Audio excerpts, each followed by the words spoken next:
वेंकटेश्वराय ते नमः। सत्पुण्डरीकनयनां मेघाभाङ्गवैद्युताम्बरं विभुजङ्गमौनमुद्राढ्यं पुनमालिनमीश्वरम् तं गोरजश्रितकुन्तलबद्धपरः पण्यप्रसूनविशेक्षणचारुहासं वेणुं क्वनन्तमनुगैरनुगीतकीर्तिं गोप्यो दिदृक्षितदिग्भ्यगमं समेताः तप्तकाञ्चन गौराङ्गी राधे वृन्दावनेश्वरी वृषभानुसुते देवी त्वां नमामि हरिप्रिये। नाहं वसामि वैकुण्ठे योगिनां हृदयेन च मधुभक्ता यत्र गायन्ति तत्र तिष्ठामि नारद। तुलसी काननं यत्र यत्र पद्मवनानि च पुराणपठनं यत्र तत्र सन्निहितो हरिः। यं प्रव्रजन्त्यमनुपेतमपेतकृत्यं द्वैपायनो विरहकातर आजुहाव पुत्रेति तन्मयतया तरवोऽभिनेदुस्तं सर्वभूतहृदयं मुनिमानतोऽस्मि। वाञ्छाकल्पतरुभ्यश्च कृपासिन्धुभ्यैव च पतितानां पावनेभ्यो वैष्णवेभ्यो नमो नमः। जय रूप सनातन भट्ट रघुनाथ श्रीजीव गोपाल भट्ट दास रघुनाथ এই ছয় গোস্বামীর করি চরণ বন্দন। যাহা হইতে বিঘ্ননাশ অভীষ্ট পূরণ।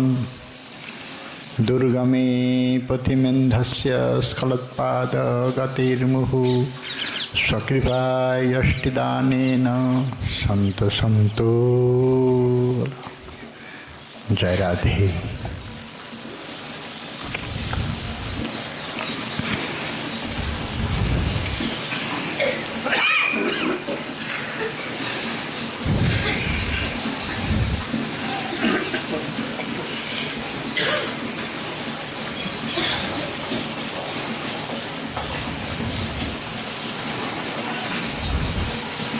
ओम नमो भगवते वासुदेवाय।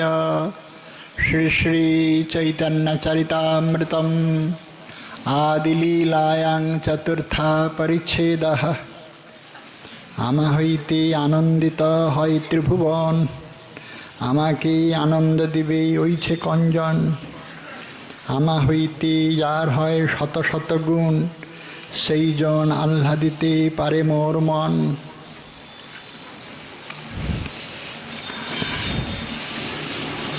কলিপাবন অবতার শ্রীমন মহাপ্রভুর প্রিয় পরিকর শ্রী শ্রী গৌড়ীয় বৈষ্ণব সম্প্রদায় আচার্য শিল কৃষ্ণদাস কবিরাজ গোস্বামী ঠাকুর বিরচিত তদীয় শ্রী চৈতন্য চরিতামৃত গ্রন্থরত্নে গ্রন্থকার আদিলীলার চতুর্থ পরিচ্ছেদের সাথে সাক্ষাৎকার দিচ্ছেন। আমাদের আজকের সাক্ষাৎকারে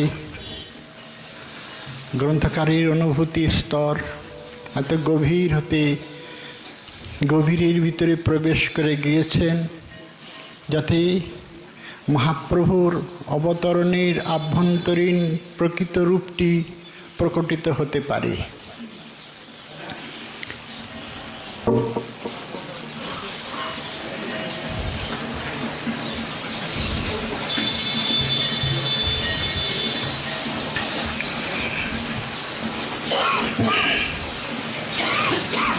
গ্রন্থকার আমাদের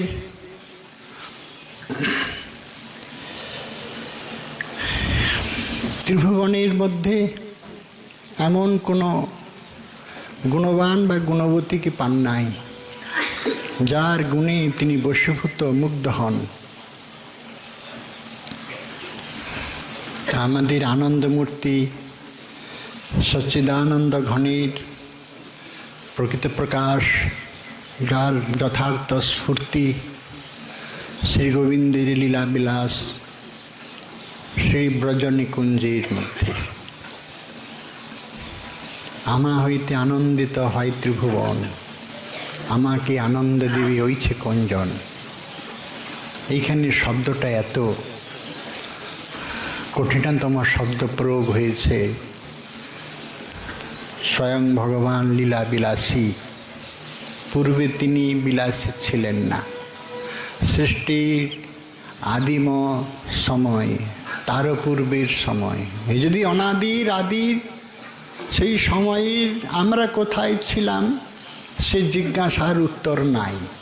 তবে আমাদের ঋষিগণের দিব্য উপলব্ধি বলেছেন, সৃষ্টির বহু পূর্বে যা ছিল শাশ্বত নিত্য, তারই ঈষৎ স্ফুরণে, ঈষৎ লীলার বিকিরণে আমাদের এই বিশ্বব্রহ্মাণ্ড আবির্ভূত হয়েছে। তখন ছিল আমাকে আনন্দ দিবি হইছে কুঞ্জন, আমা হইতে আনন্দিত হয় ত্রিভুবন। শ্রী গোবিন্দের মনে হলো কি, আমি তো ত্রিভুবনের আনন্দের আধার। সচ্চিদানন্দ ঘনমূর্তি তিনি হতেছেন আনন্দের আধার, সচ্চিদ আনন্দের ঘনীভূত তার আধার। তিনি মনে মনে করছেন কি, আমাকে কে আনন্দ দিবে, আমিই তো সকলকে আনন্দ দিই। এতস্য আনন্দস্যৈব অন্যানি ভূতানি মাত্রাম উপজীবন্তি। কিন্তু আমাকে আনন্দ দিবে কি?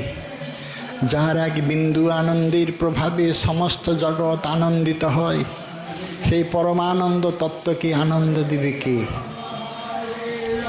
আমরা এই অংশটা ঠিক বুঝতে পারবো না। মহাজনের অনুভূতিটা একটু বলি, তাহলে হয়তো একটু বুঝতে পারবো।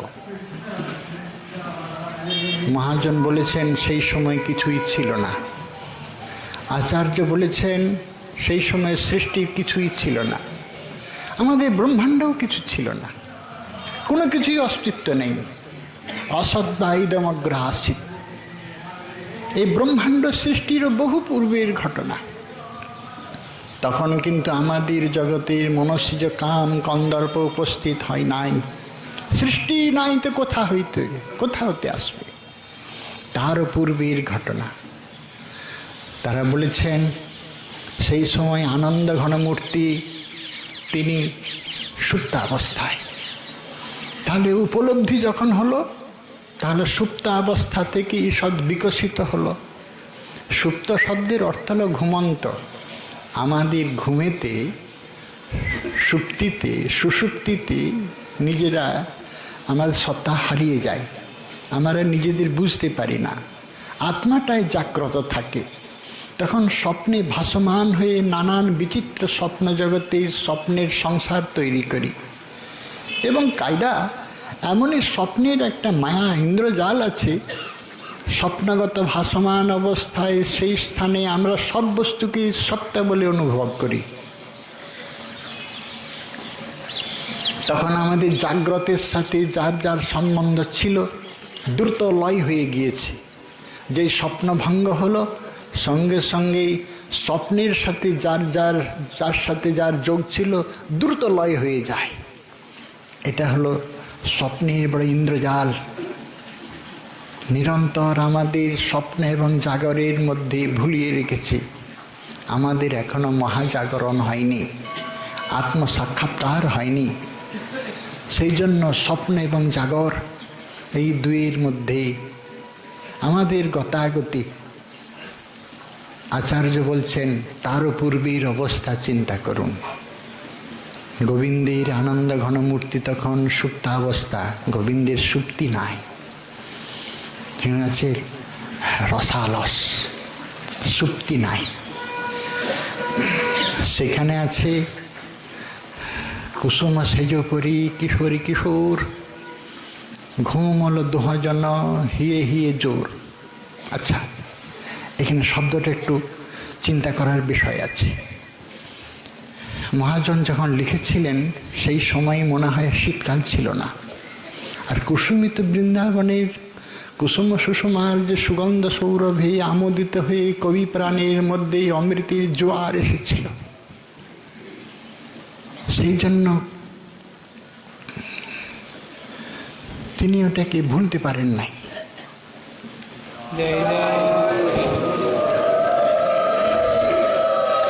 কুসুম সেজোপরি কিশোরী কিশোর, ঘুমল দুজন হিয়ে হিয়ে জোর।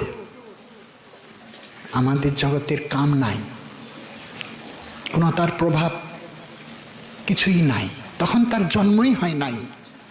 সেই অবস্থায় কবি প্রাণের অমৃতের সন্ধান ওই অংশটাতে দেখা গিয়েছে। আমরা একটু পাঠটাকেও একটু শুধু সরিয়ে নিই, কেননা এই শীত ঋতুতে হয় না তো।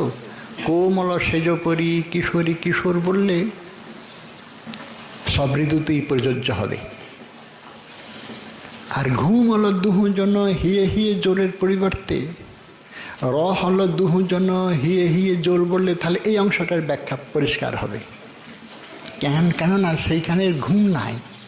তবে যে আমরা ঘুম দেখছি সেখানে আছে উভয় উভয়কে সুখ দিবার জন্য আত্যন্তিক সুখ বাসনার মধ্যে নিবিড় পরিণতিতে না সরমন না হামরমণী দুজন মনোভব পেশ হল জানি। কেহই কাহার অনুসন্ধান নাই। আমাদের জগতের মতো সুপ্তি নাই, ঘুম নাই। তবে কবি প্রাণের এই ঘুমল কেন সাড়া দিয়েছে? না হলে তো জাগরণ হবে না। সেই যে মধুর আলাপ, দক্ষ বিচক্ষণ শুভা সূক্ষ্মদ্বীপ, এদের তো মধুর আলাপ হবে না। মধুর আলাপ শুনতে গেলে তো তাদের এই ঘুমানোর কথা বলতেই হবে। আর বস্তুতস্তু এইখানে তাদের কেহ বিব্রত করে না। এইখানে নিকুঞ্জ শয়নে তাদের কেহ বিব্রত করে না, বিব্রত হতে হয় না। সেই জন্যই রসালসে এতই রসালস। বরজকুলজ জলজনয়ানী ঘুমল বিমল কমল বয়ানী কৃতয়ালিশ ভুজবালিশ আলিশ নাহিতেছে। ওইখানে আমরা বললাম কি পাঠটা একটু শুধু বুঝবার সুবিধের জন্য র হলো দুজন হিয়ে হিয়ে জোর। এখানে এমন একটা নিবিড় সান্নিধ্য এসে গিয়েছে, দুইজন দুইজনকে কেউই বুঝতে পারছে না। অধরে অধর ধরু হিয়ে হিয়ে বন্ধ, উরু উরু চরণে চরণ এক ছন্দ। তারপরে লাইনটা বলবো না, কেননা দ্বৈত ভাব এসে যাচ্ছে। এখনো অদ্বৈত ভাবনা আছে। যেই কিন্তু একটা লাইন বাদ দিয়ে আমরা বলছি কি আমাদের সুবিধের জন্য বলছি, কনক কুন্দন জড়িত নীলমণি নবমেঘে জড়ায়ল যেন সৌদামণি। এইখানে কিন্তু ভাই দ্বৈত ভান হচ্ছে। কেন তখন আমাদের একটা নবমেঘ, নূতন জলধর রুচি, সেই বর্ষণোন্মুখ ঢল ঢল কান্তি, ওই রূপ। নূতন জলধরের বুকে যেমন সৌদামিনী খেলা করে, দুটের ভিতরে ভেদ দেখা যাচ্ছে, দ্বৈত ভাব এসে যাচ্ছে। আর কনককুন্দন সোনার একটা বেশ মোটা মুদগরের মধ্যে বড় একটা, তাতে যেন নীলমণি দিয়ে জুড়ি দেওয়া হয়েছে। কুন্দন, কুন্দন মানে বলে না যেমন যেমন পাথরের কোঁদা, আমরা সহজ ভাষায় বলি কোঁদা, কোঁদা পাথর, মানে তাকে যেমন একটু আঁকামাকা করে বেশ সুঠাম করে রাখা হয়েছে। সুঠাম সুস্থ পরিচয়কে কুন্দন বলে, কোঁদা।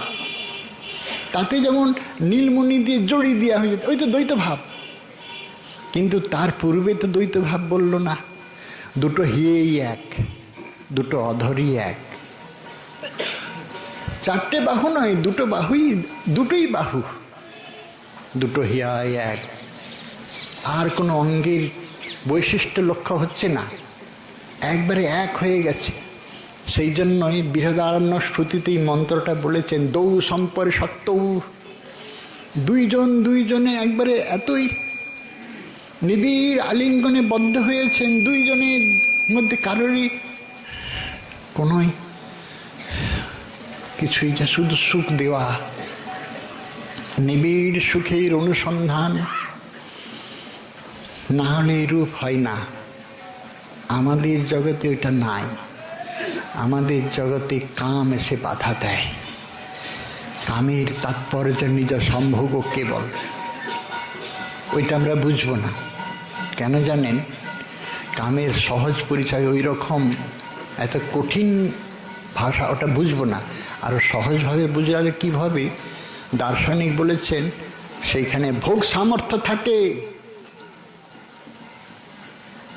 কামেতে ভোগ সামর্থ্য থাকে, আত্মেন্দ্রিয় নিজ সুখের সন্ধান থাকে, সেই জন্য ভোগ সামর্থ্য থাকে। আর প্রেমে কি হয়? ভোগ সামর্থ্য চিরতরে অন্তর্হিত হয়।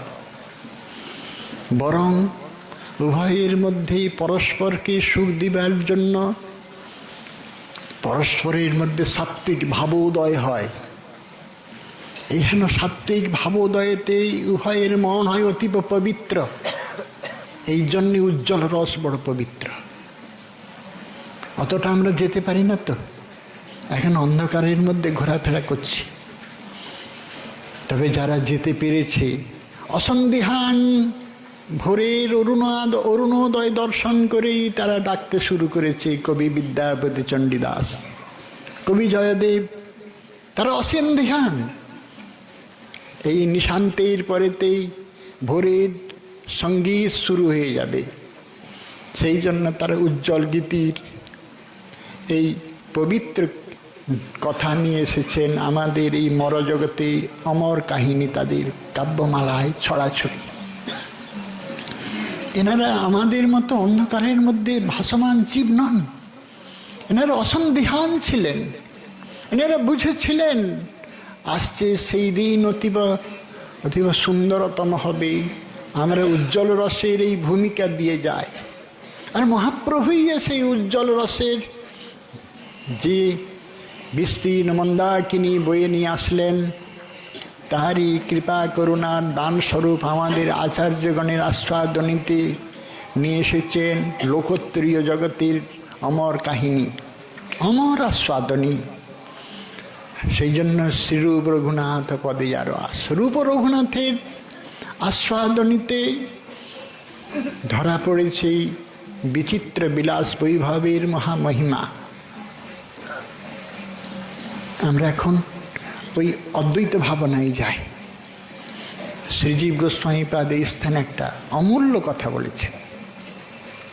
তিনি তার সন্দর্ভে বলেছেন যে অদ্বৈতকে সদ্বৈ রূপে ভাবনা করে ভজন করা কম সৌভাগ্যবানের ভাগ্যে ঘটে। এরকম ভাগ্যবানের সংখ্যা অতীব অল্প। কেননা অদ্বৈতকে সদ্বৈ রূপে পরিণত করে তিনি দৃষ্টান্ত দিয়েছেন যথা চনকবৎ। একটা মটর দানা বা ছোলার দানার ভিতরে কিন্তু দুটো দল সমান। কোনটা বড় কোনটা কম ছোট এটা বলা যাবে না, দুটোই দল সমান।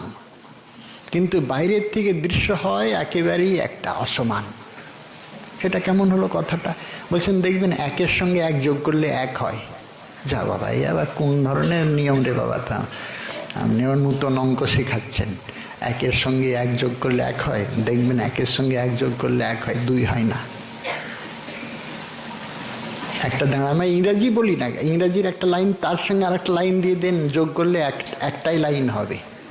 হ্যাঁ, যুক্ত চিহ্নটা দিয়ে তবে এক যোগ করেছি, তবে হয়েছে দুই। আমরা কি একের উপরে এক দিয়েছি? একে এমনি বাংলাতেও লিখি না, একের উপরে এক লিখে দিই, সেটা একই হলো। যুক্ত চিহ্নের অর্থ হলো একের সঙ্গে এক যোগ করো। যোগ শব্দের অর্থ হলো কি, যোগ সবসময় দ্বিনিষ্ঠ হয়। ন্যায়শাস্ত্রে আছে দ্বিনিষ্ঠের ধর্ম কি? যোগ মানে একজন আর একজনের সাথে যুক্ত হয়ে যায়। এই যে দুটো ক্রিয়া, দুটো হাতের ক্রিয়া হচ্ছে, যোগ হয়ে যাচ্ছে। এই যোগ তারা বলেছেন 3 প্রকারের হয়, একক ক্রিয়ার জন্য, উভয় ক্রিয়ার জন্য এবং ক্রিয়াজন্য ক্রিয়া। একক ক্রিয়ার জন্য এইটা স্থির, পাহাড়ের উপরে একটা পাখি এসে বসলো, পাহাড়টা তো যুক্ত হচ্ছে না। একক ক্রিয়ার জন্য পাখিটা এসে বসে গেল, যোগ হয়ে গেল। এই যে দুটো হাত ক্রিয়া হয়ে যোগ হয়ে গেল, উভয় ক্রিয়ার জন্য ক্রিয়া হয়েছে তাই যোগ হয়েছে। গাছের সাথে আমার হাত যুক্ত হয়ে আছে, সেই জন্য পরম্পরা যুগে শরীরও যুক্ত হয়ে আছে। সবসময় যোগ হয় দ্বিনিষ্ঠ, একনিষ্ঠ হতে পারে, ক্রিয়ার জন্য ক্রিয়ার যোগ হতে পারে, তবে এইখানের দ্বিনিষ্ঠ যোগ। জীব গোস্বামীপাদ বলেছেন এই স্থানের যোগ দৃষ্ট যদ্যপি, তিনি বলছেন দৃষ্ট মানে উভয়তে নিষ্ঠ হয়ে থাকে যোগ। একের সাথে যোগ হবে, আর এই দিকের একটাও তো একের সাথে যোগ হবে। যোগটা চিহ্ন দেওয়া হয়েছে মানে দুইজনকে আকর্ষণ করে তোমরা যুক্ত হয়ে যাও। যোগ যুক্ত একে বলে, যেই যুক্ত হয়ে গেল সঙ্গে সঙ্গে এক হয়ে গেল, সমান 2 হলো না। একের আমরা যোগ চিহ্নটা দিইনি তো, মোটেই দেই নাই। যোগটা দেওয়ার উদ্দেশ্য হলো যুক্ত হওয়ার চিহ্ন, একের সঙ্গে যুক্ত হয়ে যায়। আমরা তো একের উপরে 1 দিয়ে দিয়েছি, এইবারে আমার তার আর 2 দেখা যাচ্ছে না, মোটেই 2 দেখায়। একের উপরে আরেকটা 1 লিখি না, ওই দাগটা বুলিয়ে দিই না, একটু মোটা হবে রেখাটা বটে, কিন্তু একটাই তো বুঝাবে। আমাদের জগতে এর থেকে আর বড় দৃষ্টান্ত নাই। একের উপরে 1 লিখে দিলে একই হয়, তবে একটু মোটা রেখাটা হয়। আর ওই জগতের দৃষ্টান্তে মোটা হয় না, একই থাকে। রাধা গোবিন্দের যখন দৌ সম্পরিশক্ত হয়ে যায় না, একই হয়ে যায়, কিন্তু ওটা তো দেখানোর জায়গা নাই আমাদের জগতে। এছাড়া তো আমাদের, সেই জন্য বলছি জীব গোস্বামীপাদ নূতন একটা ধারণা দিলেন, যথা চনকবৎ। মটর দানার ভিতরে 2টো দল, দুটোই সমান, কোনটা বড় কোনটা ছোট কিছুতেই বুঝাবার উপায় নাই। কিন্তু যখন এই জলেতে ভিজিয়ে আর চেপে দেওয়া হয় না, 2টো দল বেরিয়ে আসে, পরিষ্কার দেখা যায় 2টো দল। আর উভয়নিষ্ঠ না হলে, দ্বিনিষ্ঠ না হলে কোনো অঙ্কুর হয় না, বিশ্ব সংসার তৈরি হয় না। শক্তিমানের অভেদাবস্থায় হয় না, যখন ভেদাবস্থা হয় তখনই শক্তি বিকীর্ণ হয়, তখনই আমাদের বিশ্ব সংসারের প্রকৃতি তখন ক্ষুব্ধ হয়ে যায়। এটা শ্রীজীবীর অনুভব, আমাদের আচার্যের অনুভব। এই স্থানে আমাদের নিয়ে এসেছেন। আমা হইতে আনন্দিত হয় ত্রিভুবন, আমাকে আনন্দ দিবে ওইছে কোনজন। ভগবানের মনে হলো আমি তো আনন্দ ঘন বিগ্রহ, আমাকে কি আনন্দ দেবে।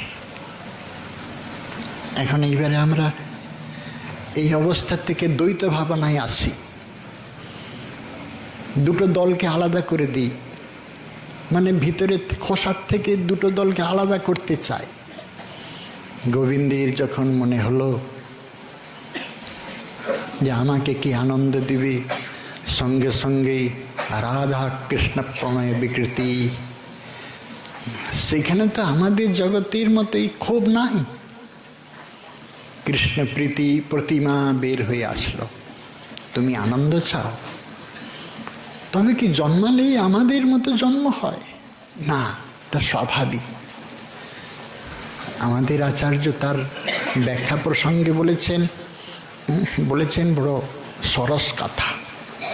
ভুবি পুরা দেহভেদং গত তৌ একাত্মনাবপি, তারা 2জনে একাত্মা ছিল, তারপরে 2টো দেহ হয়ে গেল।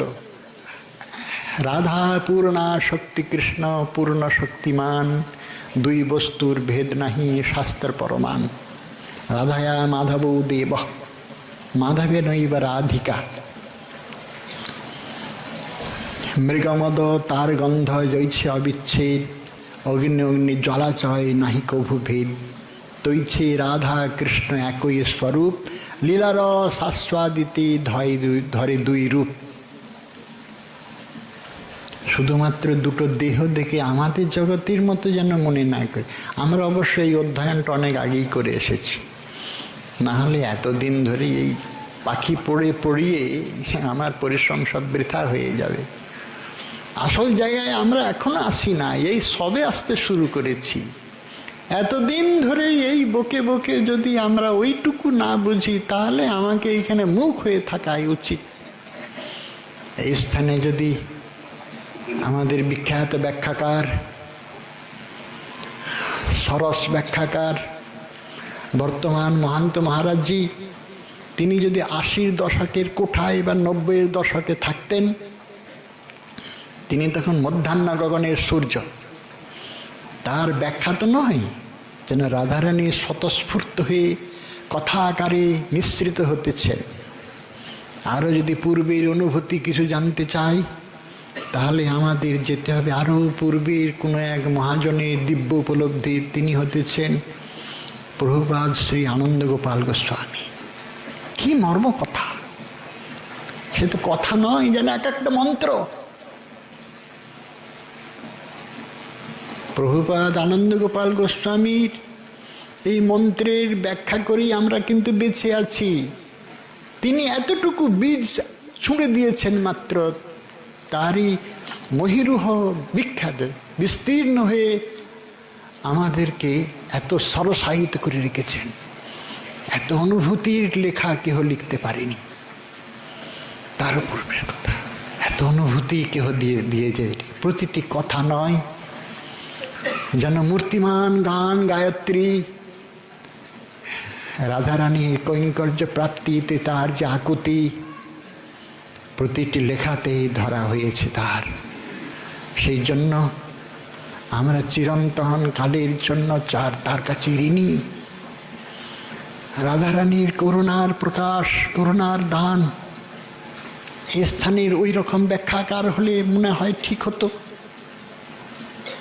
আমি এই স্থানে ঠিক উপযুক্ত নই, তবে ওই গ্রন্থটা পড়ার ভাগ্য পেয়েছি মাত্র। আমাদের এই কর্কশ চিত্ত সেইখানে যেতে পারে না। যাবার সাহস করি, যদি যেতে পারি। আমা হতে আপ্যায়িত হয় ত্রিভুবন, আমাকে আনন্দ দেবে ওইছে কঞ্চন।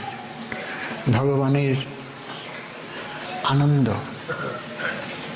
তুমি তো আনন্দ ঘন মূর্তি, তোমার আবার কিসের অভাব? তোমাকে কে আনন্দ দিবে? এই সংকল্প মাত্রেই রাধা কৃষ্ণ প্রণয় বিকৃতির রাধাদিন শক্তির সঙ্গে সঙ্গে আবির্ভূতা হলেন।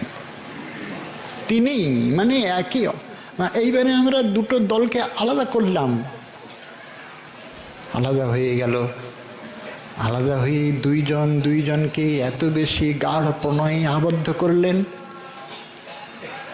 এত গাঢ় প্রণয় সেইখানে, তাদের সেই দিব্য প্রীতি ভাবনায় সমস্ত প্রীতিমায় পরিণত হলো। অনুরাগের রক্তিম দশা, তাদেরই একটি বিন্দুক্ষরণ, অতি অল্প বিন্দুক্ষরণে আমাদের সমস্ত ব্রহ্মাণ্ড, এই ব্রহ্মাণ্ড নয়, অনন্ত অনন্ত ব্রহ্মাণ্ড আনন্দে ভাসমান হয়ে আছে আজ। অপরের সুখানুসন্ধানের নামই হলো প্রীতি, প্রেম, আর নিজের স্বার্থানুসন্ধানের নাম হলো কাম। কাম প্রেম দোহাকার বিভিন্ন অন্তর, লৌহ আর হেম জৈছে স্বরূপে বিলক্ষণ। কাম প্রেম দোহাকার বিভিন্ন লক্ষণ, লৌহ আর হেম জৈছে স্বরূপে বিলক্ষণ। এছাড়া তো দৃষ্টান্তও নাই। কামের তাৎপর্য নিজ সম্ভোগ কেবল, কৃষ্ণ সুখ তাৎপর্য প্রেমত প্রবল। আত্মেন্দ্রিয় প্রীতিবাঞ্ছা তারি বলি কাম, কৃষ্ণেন্দ্রিয় সুখবাঞ্ছা ধরে প্রেম নাম। তো সেইখানে কৃষ্ণেন্দ্রিয় সুখবাঞ্ছায় যদি প্রেম হয়, তো রাধান্দ্রিয় সুখবাঞ্ছাও তো প্রেম হবে বলে অবশ্যই হবে। বরং দার্শনিকের অনুভব আর একটু বেশি, আমাদের থেকে আরো ভিতরে চলে গিয়েছেন। ওদের উভয়েরই অনুসন্ধান নাই, কে পুরুষ কে বা স্ত্রী। কেন অনুসন্ধান নাই? মধুরা প্রীতি, শৃঙ্গার রসের আস্বাদন নারীতে নারীতে হয় না, পুরুষে পুরুষেও হয় না। নারী এবং পুরুষ এই হওয়া চাই, না হলে মধুর রসের আস্বাদন পাওয়া যায় না, দেওয়াও যায় না। একজনকে নারী আর একজনকে পুরুষ হতে হয়। কিন্তু আমরা তো দুটো দল বলেছি, কোনটা ছোট কোনটা বড় এ কথা তো আমরা জানি নাই। বরং ওদের দুইজনের মধ্যে কারো অনুসন্ধান নাই, কে পুরুষ কে স্ত্রী। তবে আমাদের ভাবনার সুবিধের জন্য জেনে নিই একজন পুরুষ একজন স্ত্রী, নাহলে ওই জায়গায় যেতে পারবো না। মধুর রস আস্বাদন করতে গেলে এরকমই নিয়ম হয়। তবে আমাদের জগতে হয় না কেন? বলে হবার নয়। এখানে সমস্ত বহু নারী এবং বহু পুরুষের সমাবেশ।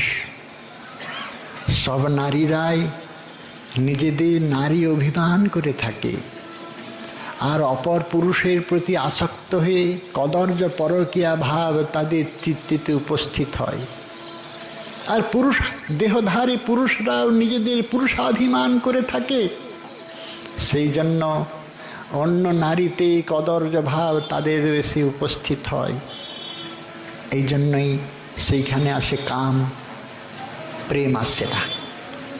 কদর্য ভাব কিনা, পরস্পর সুখের অনুসন্ধান কিনা, ওর থেকে আমি সুখ পাব, এই বলবতী বাসনাই তাদের চিত্তকে অত্যন্ত কলুষিত করে তোলে। এই জন্য আমাদের জগতে থেকে ওই জগতে বুঝা খুব কঠিন। এতটুকুই বুঝানো হয়েছে, প্রতিবিম্ব দেখে যেমন বিম্বের অনুসন্ধান, একেবারেই বিপরীত। ডান হাত দেখালে বাম হাত দেখায়, বাম হাত দেখালে ডান হাত দেখায়। বিম্ব প্রতিবিম্ব সমান নয়, একেবারেই বিপরীত। তবে প্রতিবিম্ব ছাড়া বিম্বের অনুসন্ধান আর নাই। এছাড়া কি করে বুঝাবো বিম্ব কি রূপ? উল্টো পথেই বুঝতে হবে, সাধারণভাবে বোঝানো যায় না। কেননা ওই বস্তু তো শব্দ দিয়ে বোঝানো হয় না, যায় না, হওয়ার নয়। সেই জন্য প্রতিবিম্ব দিয়ে বিম্বকে বোঝানোর মতো। আমরা বলেছি মদিরা পান আর দুগ্ধ পান, পান সাম্যে সমান হলেও কিন্তু বহুত অন্তর।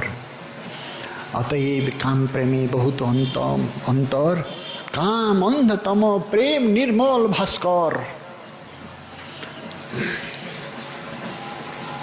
এই জন্য আমরা বুঝতে পারি না।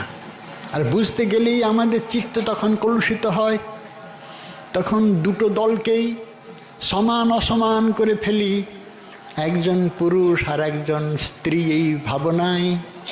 তখন আমরা তাদের এই নিচের স্তরে নিয়ে আসি।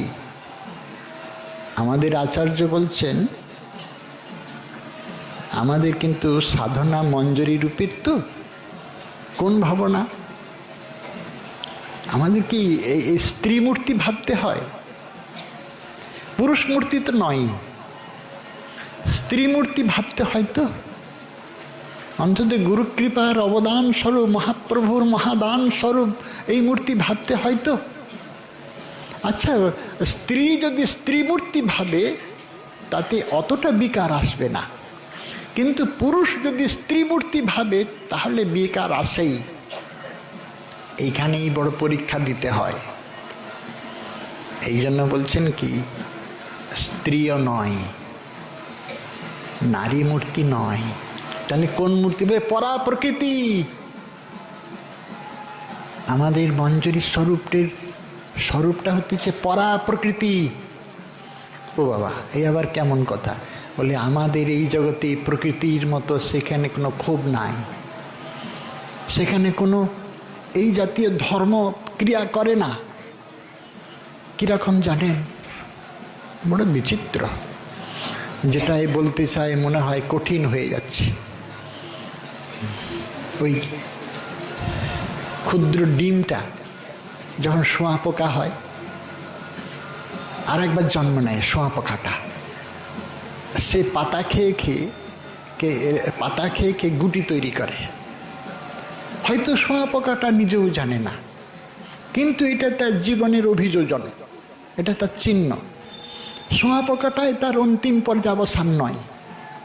প্রথমে তার জন্ম হয়েছিল ডিম, একটা ছোট্ট ডিম, তারপরে শুঁয়াপোকা, তারপরে সে গুটির ভিতরে গুটি পোকা হয়ে রইল। কতদিন রইল বলে তা তো জানি না, তবে সময় নাই।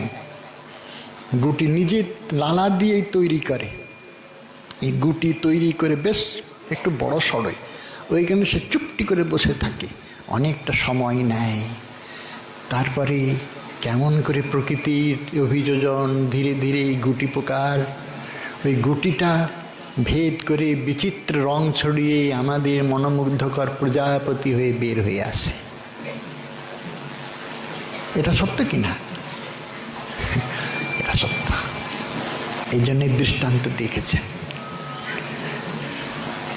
একই দেহের মধ্যে এটা হয়, দেহান্তে হয় না। আমাদের মৃত্যুর পরে কি হবে জানি না, তবে একই দেহের মধ্যে এটা হয়। শুঁয়াপোকার থেকে যদি রং ছড়ানো প্রজাপতি হতে পারে, তাহলে দেহের মধ্যে এমন মহাপ্রভুর মহাদানের সেই স্বরূপের, গুরুকৃপার অবদানের সেই স্বরূপের চিন্তা করতে করতে পরা প্রকৃতির মঞ্জরি ভাবনার সেই জাগৃতি হওয়া সম্ভব। এটাই গুরুকৃপা, এটাই একেবারে মুগ্ধ। এই জন্যে কি বলেছে পরা প্রকৃতি। আমাদের জগতের কোনো প্রকৃতির ক্ষোভ সেইখানে নাই। শ্রী গুরুশ্চরণাম ভোজং কৃপা সিক্ত কলেবরাম কিশোরীং গোপবনিতাং নানা অলঙ্কার ভূষিতাম আত্মানং চিন্তয়েৎ তত্র তাসাং মধ্যে মনোরমাম রূপ যৌবন সম্পন্নাং কিশোরীং প্রমদাকৃতিম।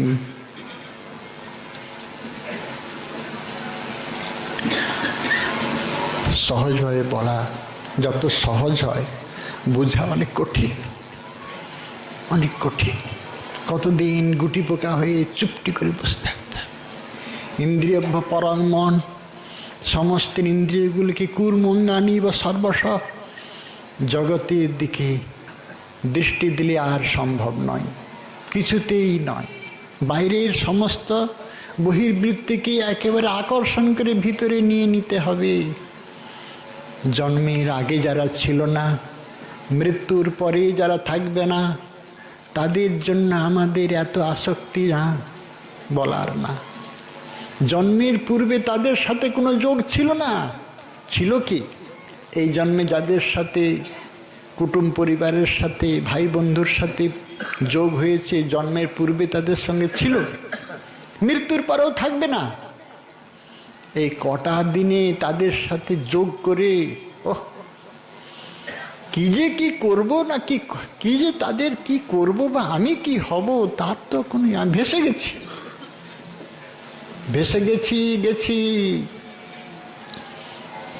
না। সংযমী ব্যক্তিরা ওই রকম ভুল করে না। সমস্ত জগৎ যেখানে নিদ্রিত, সংযমীরা সেইখানে জাগ্রত। সমস্ত জগৎ যেখানে জাগ্রত, সংযমীরা দৃশ্যমান হয়েও সেটা নিদ্রিত। তারা দেখছে কিন্তু সেখানে নিদ্রিত, তাতে আসক্ত নয়। স্ত্রী পুত্র বান্ধব যত মরি যাবে শত শত, আপনা হইতে হও সাবধান। তাই বলে তাদের দূরে ছুঁড়ে ফেলে দেবো না, এই কথা বলে নাই। কর্তব্যের অনুরোধে তাদের পালন করার ভার আমার উপরে, আমার এই বুদ্ধিতে নয়।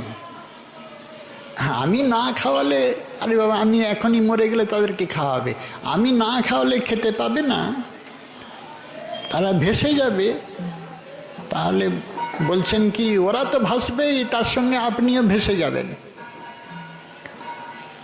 সেই জন্য কর্তব্যের অনুরোধ শুধু, প্রভু এই সংসারে আমাকে দিয়েছ, এদের ভারও দিয়েছ। যতদিন থাকব ততদিন কর্তব্যের খাতিরে পালন করব। আমার বুদ্ধিতে নয়, এ তোমার সংসার, তোমার বুদ্ধিতে। তোমার আমার উপরে দায়িত্ব দিয়েছ, তো দায়িত্বটা যেমন পালন করতে পারি, তাহলে রাধারানীর করুণা আসবে। আর আমার বুদ্ধিতে যদি দায়িত্ব পালন করি, তাহলে হয়ে গেল, আবার একটা অন্ধকার জন্মের জন্য প্রতীক্ষা করতে হবে। আবার এরকম পুনরপি জনমং পুনরপি মরণং পুনরপি জননী জঠরে শয়নম। কে রোধ করবে তার? আমরা এখন সে আনন্দঘন মূর্তির বিলসিত রূপ দেখব। সেইখানে পরা প্রকৃতির রূপ নিয়ে, মঞ্জুরি রূপের অভিমান নিয়ে যেতে হবে বারবার। সেই জন্য ওই স্থানে যাবার প্রয়াস। আমাদের আচার্য বলেছেন সেখানে কিছুই ছিল না, শুধু যুগল বিলাস ছিল, দৌ সম্পরে সত্যও ছিল। এরপরে তারা এক আত্মা দুই দেহ হয়ে গেল। বিচিত্র তাদের বিলাস বৈভব রচনার জন্য তার যে বহু অংশের কত অংশের পরে এই জগৎ সৃষ্টি হলো। এই জগতের মাঝে তাদের বড় করুণা বৃষ্টি হতে থাকলো। প্রয়োজন ছিল না জীবের প্রতি এত করুণায় বশবর্তী হয়ে তারা এসে উপস্থিত হলেন আমাদের এই জগৎ মাঝারে, জীব জগতের কাছে জানালেন। সেই জন্য কবিরাজ গোস্বামীপাদ এক জায়গায় বলেছেন, যদি সাক্ষাৎ শৃঙ্গার মূর্তি এসে উপস্থিত না হতেন, যদি স্বয়ং বিলাসিনী প্রেম ঘনমূর্তি রাধারানী যদি না আসতেন, তাহলে জগতের সমস্ত বিলাস বৈভব নিঃশেষে শেষ হয়ে যেত, কিচ্ছু থাকতো না, কোনো অস্তিত্ব থাকতো না, কিছুই থাকতো না। তাদের মধ্যে যে প্রণয় আমাদের জগতের প্রীতি ভাবনাময় নয়, তাদের প্রণয় বৈধ নয়, অবৈধও না, বরং জীবের ইষ্ট না চরম ইষ্ট। বৈধও না অবৈধও না, তাহলে কি? বলে বিধিও না নিষেধও না, তাহলে কি? বলে ওইটা জীবের চরম পরম প্রাপ্তি ইষ্ট।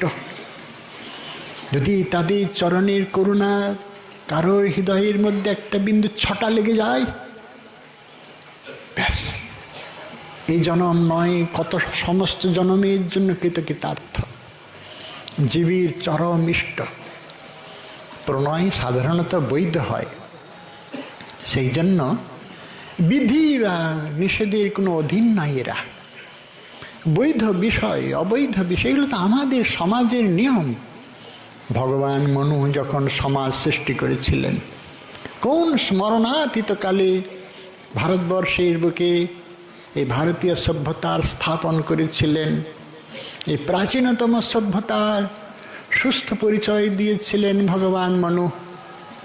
সমাজ গঠনের দায়িত্ব পড়েছিল, ঋষিগণের অনুভূতির সঙ্গে তিনি সমাজ গঠন করেছিলেন। আমাদের জন্ম হতে মৃত্যু পর্যন্ত যজ্ঞের মাধ্যমে সমস্ত যজ্ঞ শব্দের অর্থ দেবতার উদ্দেশ্যে আহুতি দান। যা কিছু হয় দেবতাকে না দিয়ে নয়। আমাদের ইষ্ট দেবতাকে না দিয়ে কিছুই নিতে পারি না, সব জায়গায় সব অবস্থাতেই সমস্ত। এবার জন্মের থেকে মৃত্যু পর্যন্ত দেব উদ্দেশ্যে আহুতি মানে আগুন জ্বালিয়ে তাতে আহুতি দেওয়া, ঘৃতাহুতি ওই রকম নয়। মনে মনে দেবতার চরণের শরণাগতির একান্ত আকুতি, এরই নাম হলো দিব্যাহুতি। জন্ম হতে মৃত্যু পর্যন্ত ভগবান মনু এটা তিনি সমাজ স্থাপন করে এটা দেখিয়েছেন। সেই জন্য বৈধ প্রণয় বলে কাকে বলে এটা বলেছেন। তিনি তার সংহিতায় মহান শাস্ত্রে 8 প্রকারের বিবাহ প্রণয় বৈধ বলেছেন। 8 প্রকারের বিধিপূর্বক বিবাহ হয়, প্রণয় হয় বিধিপূর্বক। কুমারী বিবাহ, প্রাজাপত্য বিবাহ, সামাজিক বিবাহ, গান্ধার্ব বিবাহ, রাক্ষস বিবাহ, স্বয়ম্বরা বিবাহ। রাক্ষস বিবাহ হয়েছিল কৃষ্ণ রুক্মিণীর,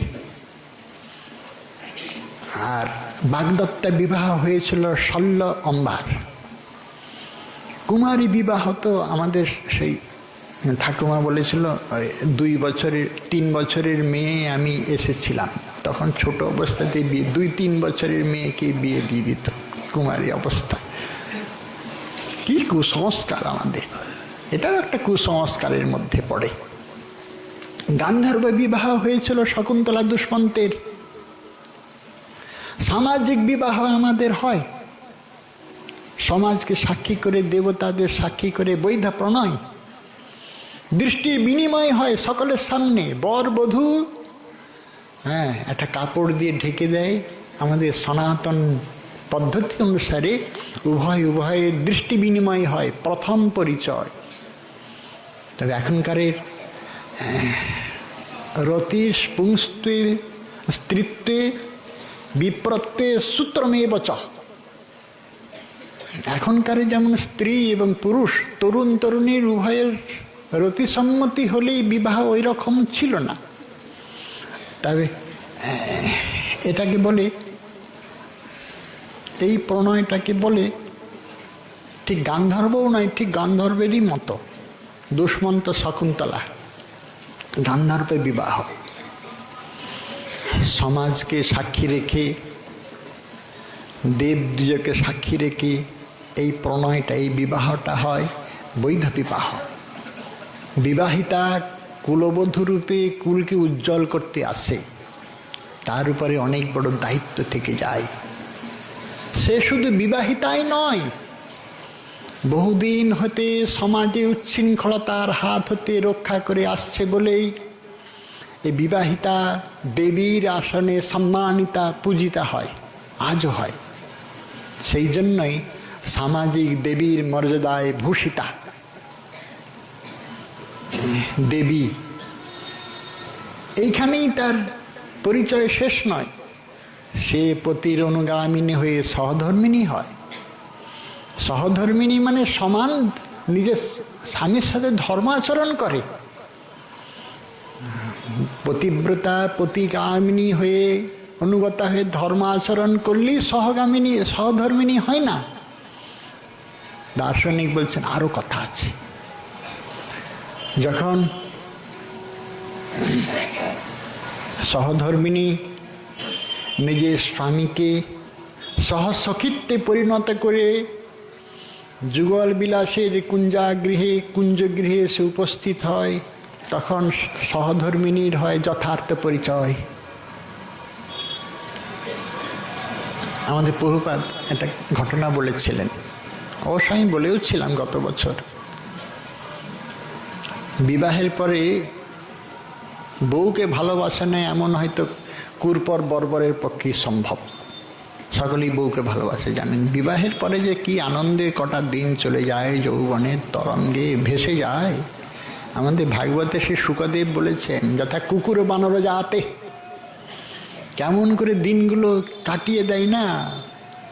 কুকুর এবং বানরগুলোর কিছুই নাই, কিন্তু এই বিষয়ে তারা অত্যন্ত আসক্ত। যথা কুকুর বানর যাতে। তো মানুষ, আমরাও কিন্তু এই অবস্থাটা কিছুতেই ভুলতে পারি নাই, কিছুতেই ভুলতে পারি নাই। প্রভুপাদ বলেছেন, এত বউ পাগল হয়ে গিয়েছে এই গৃহী কিছুতেই ছাড়তে। অনেক দিন হয়ে গেছে বাপের ঘরে আর পাঠাই নাই। হ্যাঁ পাঠাবো, যাবো যেতে চাই, চলো দিয়ে আসি। রাস্তার মাঝ থেকে আবার নিয়ে আসা, না যাওয়া হবে না। বেশ কিছু বছর এইভাবে করতে করতে একদিন বউ খুব বেজার, কতদিন বিয়ে হয়ে এসছি, এখনো বাপের ঘরে যেতে দিলেন আমাকে। মুখ ভার, আচ্ছা চলো, আজকেই তোমাকে দিয়ে আসি, আজকেই তুই আসি, চলো। তখনকার তো পালকির যাত্রা, পালকি করে চললো। আচ্ছা পাঠিয়ে দিলাম, যাও। আর এত বিরক্ত করো না, রোজ রোজ একই কথা শুনতে হবে না আমাকে, যা। ও বাবা, এই কর্তা তো হুঁকো খায়, তখনকার দিন হুঁকো খাওয়ার নিয়ম। এ বসে বসে হুঁকো খাচ্ছে, পালকি করে বউ তো চলে গেল তার বাপের ঘরে, আর হুঁকোর ধোঁয়া আর থাকতে, ওরে বাপরে, মাথা ঘুরে গেছে। হুঁকোটা কোনো রকমে রেখে ছুটতে শুরু করেছে ওই মাঠের মাঝখানে। দাঁড়াও দাঁড়াও দাঁড়াও দাঁড়াও, দাঁড় করালো। কোথায় যাচ্ছ? যা বাবা, এই আকাশ থেকে পড়লো যে। আরে বাবা, আমাকে পাঠিয়ে দিলে। না না, চলো, আমার তখন মাথা ঠিক ছিল না, চলো। ফিরে নিয়ে আসলো। চলো, আর কি করবে, ফিরে নিয়ে আসলো। বড় বুদ্ধিমতী সে ছিল। আচ্ছা তোমাকে একটা কথা জিজ্ঞাসা করি, আমাকে এত যে ভালোবাসো কিসের জন্য? আমার এই সুন্দর শরীরটার জন্যে তো ভালোবাসো না? আচ্ছা আমি মরে গেলে কি করবে বলো তো? সেই মরা শরীরটা জড়িয়ে ধরে থাকতে পারবে তো? এইবারে কর্তার আর উত্তর নাই। সত্যি কি আমরা থাকতে পারবো তো? শুনবে না নিয়তি, টেনে হিঁচড়ে বের করে নিয়ে চলে যাবে, যতই ভালোবাসি না। ভালো, আমরা বলেছি ভালোবাসাকে অনুচিত স্থানে নিযুক্ত করেছিলাম, সেই জন্য আমাদের বারে বারে বিদ্রোহ ঘোষণা করে ভালোবাসা। উচিত স্থানে নিযুক্ত করনি, আমাদের তখন শোকের আঘাত, মৃত্যুবৎ আরো অধিকতর যন্ত্রণায় আহত হতে হয়। তাই তো, আর কোনো কথা নাই, আর কোনো কথা না। ওই একটা চাবুকেই না কর্তা একবারে সোজা হয়ে গেল। মরার পরে এই দেহকে নিয়ে কি তুমি বিছানায় থাকতে পারবে জড়িয়ে?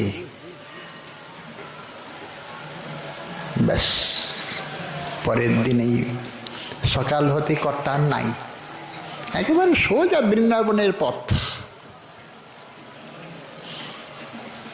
এক সোজা বৃন্দাবনের পথ। এই জগৎটা এরকম, এরকম এই জগৎটা, বুঝছেন? এই জগতের এইটুকু মধু নিয়েই আমরা একেবারে কি না কি করে বসেছি। এইটুকু মধু, এই মধু যে কি করে বসবে আমাদের কোনো ঠিক আছে? হ্যাঁ, কোথায় সত্য শেষ করে দিবে। সেই জন্য প্রণয় আমাদের বৈধ, রাধা গোবিন্দের প্রণয় বৈধ নয়, অবৈধ না। আর যারাই যে সমস্ত লক্ষ্মীগণ গৃহে গৃহে বিরাজ করছেন না, এরা সমস্তই রাধারানীর করুণার পাত্রী। না হলে আমাদের সমস্ত সংসার শ্মশান শুষ্ক হয়ে যেত। এরাই কিন্তু বাঁচিয়ে রেখেছে, সরসতার ভূমিকা নিয়েছে, সেই জন্য এরা দেবী। উচ্ছৃঙ্খলতার হাত হাতে বাঁচিয়ে রেখেছে বলেই আমাদের জগতে এরা সুপ্রতিষ্ঠিতা। আমাদের দুর্ভাগ্য পুরুষদের কি আমরা নারীদের সম্মান দিতে জানিনি। সমস্ত শরৎ সাহিত্য পড়ে দেখবেন, তিনি এতটুকু কোথাও অপমানকর শব্দ উচ্চারণ করেননি। যে সমাজে এই মহাশক্তিদের বিশেষ সম্মান, তারাই হয় বীর প্রসূ, তাদেরই গর্ভজাত সন্তান হয় আমাদের এক একজন মহান মহান বীরচেতা, মহান ভক্ত, মহাজ্ঞানী, ভগবানের প্রতি পরম অনুরক্ত। আমরা প্রকৃতই এখন মায়েদের মেয়েদের সম্মান দিতে শিখিনি, এখনো জানিনি। আমাদের আরও পূর্বের ইতিহাস আছে, মৈত্রীর কাহিনী আছে, মহর্ষি যাজ্ঞবল্কের গৃহিণী মৈত্রী, তিনি ব্রহ্মবাদী, তিনি মহর্ষি গৃহিণী। গার্গী, এরা কম নয়, এরা আমাদের এক একজন প্রতীক, দৃষ্টান্ত স্বরূপ। কুন্তী, দ্রৌপদী, এনারা পুরুষের মাথায় ভার হয়ে আসেননি, বরং কেমন করে বাঁচতে হয় শিখিয়ে দিয়েছিল। এ কেশ আর বাঁধিব না, উদ্ধত দুঃশাসনের হস্তে যতদিন উৎপাটিত না হবে, যতদিন দুঃশাসনের এই দুষ্ট রক্ত দিয়ে আমার এই বিলম্বিত কেশ যতদিন রঞ্জিত না হবে, ততদিন কেশ আর বাঁধিব না। সেই জন্যই মুক্তবেরী দ্রৌপদীর এই মুক্ত বন্ধন নিরন্তর পাণ্ডবগণের হৃদয়ের মধ্যে বারংবার দংশন করেছিল। এরাই হলো দেবী শক্তি, জাগিয়ে রেখেছে আমাদের এই জগৎকে। তারা একাধারে পুরুষের মহান শক্তিদাত্রী, আর একধারে সরস্বতার তার ভূমিকার, তাদের যে ভূমিকা, সমস্ত শুষ্ক প্রাঙ্গণ সরস্বতায় পরিণত হয়। এদের ভূমিকা, এই জন্যই তো ভগবান এদের এইরকম করে পাঠিয়েছে। ব্রহ্মার সৃষ্টি কি কোনো অংশে কোনো ত্রুটি আছে? কোনো অংশে কোনো ত্রুটি নাই। এই বৈধ প্রণয় এই জন্যে স্বীকার করতে হয়। বৈধ এবং অবৈধের বহু ঊর্ধ্বে জীবের চরম পরম ইষ্ট আমাদের অভীষ্ট। সহধর্মিণী তখন যখন সে পতিদেবতাকে সখিত্ব ভাবনা নিয়ে তার মনকে শোধন করে নিকুঞ্জ গৃহের মধ্যে দুই সখী মিলে রাধারানী রাধা গোবিন্দের সেবায় নিযুক্ত হবে, তখনই সহধর্মিণীর যথার্থ পরিচয়। এতটা কথাও বলা আছে, এই কথাটাও বলা আছে। এখন আমাকে আনন্দ দেবে হইছে কোনজন? এক আত্মা দুই দেহ, তারই প্রেম, কৃষ্ণ প্রেম ভাবিত যার চিত্তেন্দ্রিয় কায়, কৃষ্ণ নিজ শক্তি রাধা লীলার সহায়। কৃষ্ণ প্রেম ভাবিত যার চিত্তেন্দ্রিয় কায়। আমাদের দেহ যেমন রক্ত মাংসের দ্বারা তা নয়, মহাভাবময়ী, মহাভাব দিয়ে সুগঠিত চিত্তে। হ্যাঁ, কৃষ্ণ প্রেম ভাবিত যার। কৃষ্ণ প্রেম মানে কৃষ্ণকে ভালোবাসা, সুখ প্রীতি দেওয়া, খুব সুখ দেওয়া, এতটুকুই এখন বুঝি। আচ্ছা, ভাবিত শব্দের অর্থ শুনুন। ভাবিত, জারিত, বাসিত, অন্তর্নিহিত করা, অন্তর্নিধান, এই শব্দগুলো প্রায় সমান। যেমন ধরুন এই ভাবিত, ভাবিত, কৃষ্ণ প্রেম ভাবিত যার চিত্তেন্দ্রিয় কায়, চিত্তেতে, ইন্দ্রিয়তে এবং শরীরে মহাভাবময়ী তো কৃষ্ণময়ী। কৃষ্ণ যার অন্তরে বাহিরে, যাহা যাহা নেত্র পড়ে তাহা কৃষ্ণ স্ফুরে। তা ভাবিত মানে এক ঘড়া জলেতে কর্পূর ফেলে দেওয়া হোক, তখন কি হলো? কর্পূর বাসিত জল। জলের একটা বিন্দু কোনাও পাওয়া যাবে না যে কর্পূরের সুগন্ধ নাই। কর্পূর দিয়ে বাসিত হয়েছে, কর্পূর বাসিত। লোহখণ্ড যখন আগুনে নিক্ষেপ হয়, অগ্নিকণা তার ভিতরে গিয়ে গিয়ে গিয়ে গিয়ে লোহখণ্ড সঙ্গে সঙ্গে আগুন বিচ্ছুরণ করে, তখন কি হয়? অগ্নি জারিত। আয়ুর্বেদ আচার্য পানের রস তৈরি করে বটি তার ভিতরে ফেলে দেন, পানের রস দিয়ে ওটাকে ভাবিত, জারিত করতে হবে। ফেলে দিল, সন্ধ্যাবেলায় ফেলে রাখলো, সকালবেলায় একেবারে জ্বরে গেছে। পীযুষ বটিকা তৈরি হয়। পীযুষ বটিকা এইরকম রাধারানী, যার ঠায় কলা বিলাস, শিখে ব্রজরামা, যার ঠায় সমস্ত কিছু কৃষ্ণ সুখীর জন্য যা কিছু প্রস্তুতিকরণ রাধারানী জানেন। পীযুষ বটিকা একটা নাম আছে। বলিহারি তার দাসিকাগণের, এই মঞ্জরীগণের সেবা, নুকিয়ে সমস্ত বটিকা নেই, পীযুষ বটিকা, হ্যাঁ, অনঙ্গ গ্রন্থি, সিধু গ্রন্থি, পীযুষ গ্রন্থি, কী সব নাম। পীযুষ বটিকাটা নিতেই হবে। এরকম বড়ির মতো তাতে ষড়রস দেওয়া আছে। আমাদের জগতে যে 6টা রস, ওই জগতে রস এইরকম নয়, তবে এইরকমই, এইরকম মতো তার মধ্যে আর একটা বেশ নিঃসংকোচ সেবা। কিলা সংকোচ ভূমিকা বিহার ভূমৌ শ্রীরূপমঞ্জরি মুখাস্তা দাসিকা সংশ্রয়ে। শ্রীরূপ তুলসী মঞ্জুর, ওরা যে করে কি, রাধা গোবিন্দের ওষ্ঠকে একটু ভিতরে একটু বড় করে তুলে তার ভিতরে একটা পীযুষ বটিকা দিয়ে দেয়। আর পীযুষ বটিকা দিবার সাথে সাথে না, এক তো ষড়রস, ব্রজের রস, তার উপরে শৃঙ্গার রস, তখন ধীরে ধীরে চোখ দুটো খুলে। কৃষ্ণ প্রেম ভাবিতা যার চিত্তেন্দ্রিয় কায়। এনারা আমাদের আচার্য। ভাবতে ভাবতে ভাবতে ভাবনাময় হয়ে গিয়েছে। হ্যাঁ, এমন এখানে আমাকে আনন্দ দেবে ওইছে কোনজন, কেমন করে আনন্দ দেয়া হবে? আনন্দ ঘন মূর্তিকে আনন্দ দিতে হবে, তো তাহলে মহাভাবময়ীকে উপস্থাপন করতে হবে। জায়গাটা বড় দুরূহ, আমাদের চিত্তভূমি আরও পঙ্কিল। আচার্যদের অনুসরণ করে যদি কিছুটা পাই, এক বিন্দুকণা। ঘটনা কি জানেন? পর্যটক গিয়েছিলেন বিষ্ণুপুরে। বিষ্ণুপুরে এই ঘটনাটাও বলেছিলাম। একজন গায়ক ছিল, কোথা হতে এসেছে কে জানে।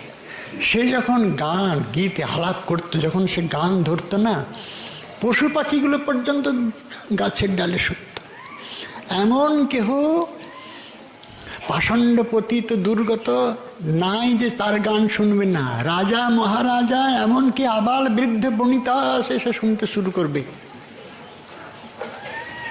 আপনারা তপভূমি নর্মদা যদি পড়ে থাকেন শুনবেন, লেখক এক জায়গায় গিয়েছিলেন, এই জঙ্গলের ভিতরে এত শ্রোতা কোথা হতে আসলো, সকলে উদ্গ্রীব গান শুনবে। তারপরে সেই কলকণ্ঠী বিহঙ্গম নিন্দিত মধুর ধ্বনি উঠে ভেসে আসছে। যখন আলাপ হতেছে, এই রাজ্যে কেহই নাই। যখন চলে গেল সে, সকলেই মূর্ছিত। তো বিষ্ণুপুরে এই ঘটনাটা ঘটেছিল। বিষ্ণুপুর ঘরানা না, তাকে শত অনুরোধ করলেও কিন্তু গান করবে না। তার যখন ইচ্ছা হবে, তাকে কেহই জানে না, অথচ তার গান শোনার জন্য বিষ্ণুপুরীর সকলেই একেবারে কি উদ্গ্রীব আকাঙ্ক্ষা। তো আমি যে স্থানে এসেছি না, তখন একজন বলল কি, এইখানে এর থেকে গান আদায় করতে গেলে বেতাল বেসুরে আলাপ করতে হবে ওর পাশে, তখন ওর চেতনা আসবে। আরে না মশাই, এইভাবে না, আমি আলাপ করছি দেখো। এইভাবে তার থেকে গান শুনতো, জানেন। তবে বেশি দিন বিষ্ণুপুরে থাকেনি। এই ঘটনাটার এই জন্য উপক্রম নিলাম। আমি বেতাল বেসুরে গান করছি, বেতাল বেসুরে গান ধরেছি। নিশ্চয়ই কোনো একজন মরমী গায়ক আছেন, যার হৃদয়াকাশে দিব্য উচ্ছ্বাসে আমার চিত্তভূমি উচ্ছ্বসিত হয়। সেই জন্য আগামীকাল প্রতীক্ষিত হয়ে থাকব সেই উচ্ছ্বাসের বিন্দুকণা নিবার জন্য। জয় রাধে, জয় রাধে।